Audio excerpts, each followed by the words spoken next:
क्या हो अगर हम अपनी प्राचीन वैदिक परंपराओं को सिर्फ धर्म या आस्था की नज़र से ना देखें? चलिए एक पल के लिए सोचते हैं कि वो एक बहुत ही एडवांस्ड ह्यूमन टेक्नोलॉजी हो, एक तरह का ओपन सोर्स ऑपरेटिंग सिस्टम जिसे हमारे ही शरीर और दिमाग को बेहतर बनाने के लिए डिज़ाइन किया गया था। और यही वो सवाल है जो आज के हमारे इस पूरे विश्लेषण की बुनियाद है। जरा सोचिए, क्या हो अगर ये प्राचीन ग्रंथ, जिन्हें हम सिर्फ श्रद्धा से सिर झुकाते हैं, असल में हमारे अपने शरीर और दिमाग के लिए एक तरह के टेक्निकल मैनुअल हो? तो चलिए इस इंसानी ऑपरेटिंग सिस्टम की रिवर्स इंजीनियरिंग शुरू करते हैं और शुरुआत करते हैं सबसे पहली परत से, हमारा अपना शरीर, हमारा बायोलॉजिकल हार्डवेयर। देखते हैं कि ये प्राचीन तकनीकें हमारे शरीर के अंदर असल में करती क्या हैं। अब ये सुनने में किसी जादू जैसा लग सकता है, लेकिन नहीं, इसके पीछे पक्का साइंस है, जिसे कहते हैं मैकेनो ट्रांसडक्शन। इसका मतलब बहुत सिंपल है। ध्वनि का कंपन सिर्फ हमारे कानों तक नहीं रुकता, ये हमारे शरीर की हर एक कोशिका तक पहुंचता है। ठीक वैसे ही जैसे शांत पानी में एक पत्थर फेंकने से लहरें दूर दूर तक फैल जाती हैं। चलिए इसका एक सीधा सादा उदाहरण लेते हैं। पहला बायोहैक, भ्रामरी प्राणायाम, या कह लीजिए हमिंग ब्रीथ। लगता है ना कितना सिंपल, बस गुनगुनाना ही तो है। पर रुकिए, इसके जो नतीजे हैं वो होश उड़ा देने वाले हैं। और नतीजा सचमुच हैरान कर देने वाला। सिर्फ गुनगुनाने भर से हमारे शरीर में नाइट्रिक ऑक्साइड का प्रोडक्शन 15 गुना बढ़ जाता है। 15 गुना! ये कोई मामूली बात नहीं है। ये हमारे शरीर के अंदर एक जबरदस्त केमिकल शिफ्ट है। तो ठीक है, नाइट्रिक ऑक्साइड 15 गुना बढ़ गया, पर इससे होता क्या है, फायदा क्या है? देखिए, ये हमारे खून की नसों को रिलैक्स करता है, जिससे ब्लड प्रेशर नीचे आता है, शरीर में ऑक्सीजन का फ्लो बेहतर हो जाता है।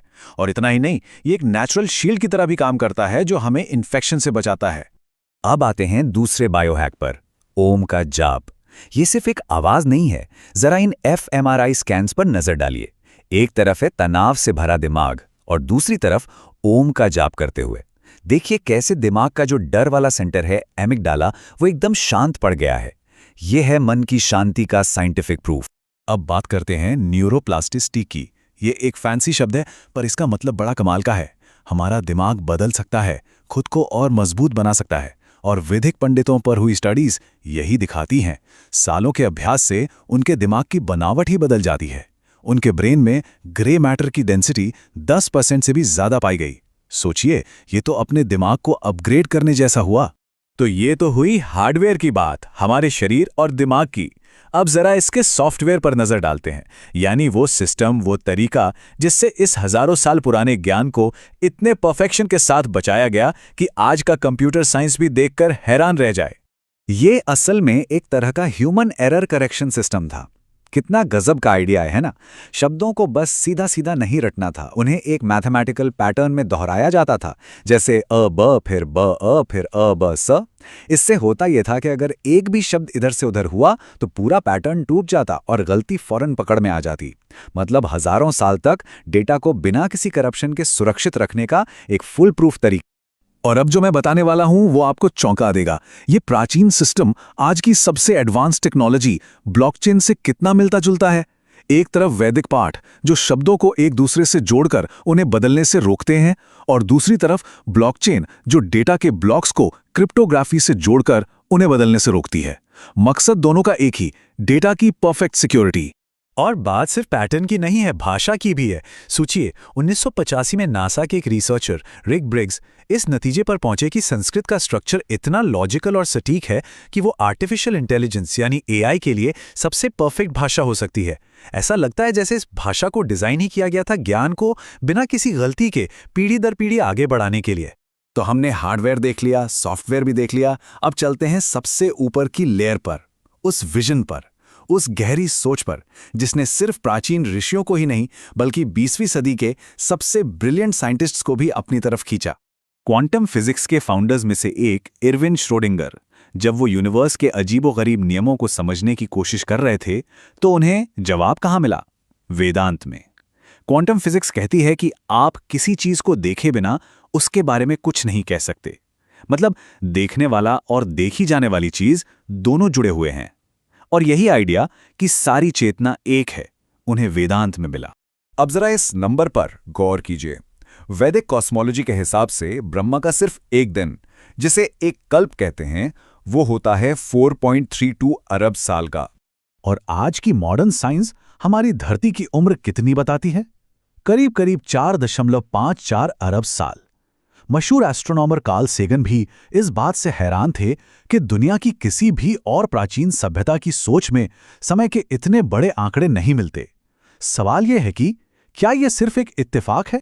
और शायद सबसे पावरफुल उदाहरण है जे रॉबर्ट ओपेनहाइमर का। जब एटम बम के पिता ने अपनी आंखों से दुनिया को तबाह करने वाली उस शक्ति को देखा, तो उस पल के बोझ को, उस जिम्मेदारी को समझने के लिए उन्हें भगवद गीता के शब्द याद आए।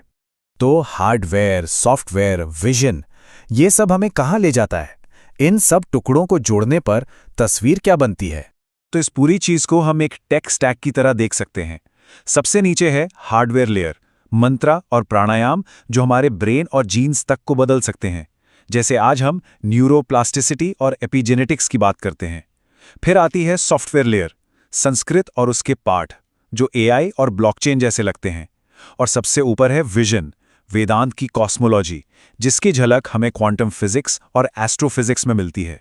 तो आखिर में ये सिर्फ आस्था या विश्वास की बात नहीं रह जाती, ये एक टेक्नोलॉजी है, एक टेक्नोलॉजी ऑफ कॉन्शियसनेस, एक ऐसा सिस्टम जिसे ह्यूमन एक्सपीरियंस को ऑप्टिमाइज करने के लिए, उसकी सबसे ऊंची संभावना तक ले जाने के लिए डिजाइन किया गया था। और यही सोच हमें एक आखिरी सवाल पे छोड़ जाती है। अगर इस प्राचीन सिस्टम की सिर्फ सतह खुरचने पर इतने गहरे राज सामने आ रहे हैं, तो जरा सोचिए हमारे ही अंदर और कितनी प्राचीन तकनीकें हैं जो बस दोबारा खोजे जाने का इंतजार कर रही हैं। चलिए वैदिक ज्ञान की जड़ों को समझने के लिए एक बहुत ही दिलचस्प प्रस्ताव को देखते हैं। अब सवाल यह है कि इतने बड़े और पुराने ज्ञान के सागर में रास्ता कैसे ढूंढा जाए? देखिए, वेद और पुराण ये ज्ञान का एक बहुत ही विशाल और गहरा ब्रह्मांड है। तो इसे समझने की चाबी है कुछ बहुत ही बुनियादी सवाल पूछना, खासकर इसकी शुरुआत को लेकर। असल में 3 बड़े सवाल हैं। ये ज्ञान आया कहाँ से, इसका सही टाइमलाइन क्या है और यह फैला कैसे? पहला सवाल सबसे जरूरी, इसकी शुरुआत कहाँ से हुई, इसका सोर्स क्या है? फिर दूसरा सवाल, इन ग्रंथों का सही क्रम क्या था, मतलब कौन सा ग्रंथ कब लिखा गया? और तीसरा सवाल, ये इतना सारा ज्ञान ये आखिर फैला कैसे, इसका विस्तार कैसे हुआ? अब इन सारे सवालों का जवाब एक कॉन्सेप्ट में छिपा हो सकता है, जिसे हम कह सकते हैं ज्ञान वृक्ष। सोचिए, ये ज्ञान वृक्ष ही वो नक्शा है जो हमें सब कुछ समझा सकता है। तो यही हमारा प्रस्ताव है। अगर इसमें दिलचस्पी बनती है तो हम इस पर एक पूरी सीरीज लाएंगे।